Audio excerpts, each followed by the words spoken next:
Рахмат, сөз Балбақ Зарлыгучке беріледі. Микрофон беріңіздер. Урматтарга, урмат депутаттар.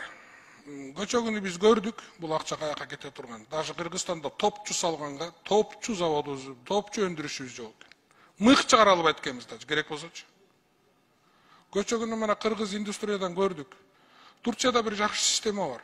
Яп, иштет, деврет деген. Кыл, иштетип тур, анан бер бизнеске жардам бер деген. Мык чыгара албагандан эмне деген өлкөбүз? Көчө күнү конкретно айтып бербеди, кайсы акча каяка кетет. Туризм боюнча да. Когда я губернатором Иссыкульской области, я определил 17 стоп-точек по территории Иссыкуля. Надо было строить. Много жалоб было из туристов, что даже туалета нету. Стыдно говорить об этом. Но, к сожалению, который вы сегодня предлагаете, чуть-чуть дороговато, надо посмотреть. Компактный болсо жакшы болот да. Ошон үчүн бул акча, бул кредит элге келип аткандан кийин, эртең банктар аркылуу өткөрүлгөндөн кийин мунун да көзөмөлү катуу болот.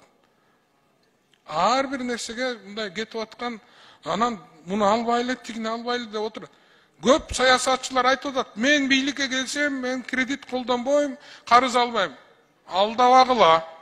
Алдабагыла. Любой убакта кредит менен жашайт. Ички карыз алат, тышкы карыз алат. Эң маанилүүсү ушул кредитти челегой колдонгондо маанилүү болгону.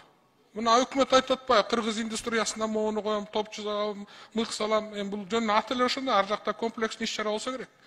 Туризмде муну жытакка коротомун. Урматтуу коллегалар, сиздерден өтүнүч, силер дагы депутаттардын сураганын бергиле. Таблица түрүндө каяка коротосуңар, быйыл каяка коротосуңар, калган эмдиги жылкы акча каяка кетет. Ар бир депутаттын суроосуна жооп берип койсоңуздар, мындай суроолор болбойт да. Рахмат.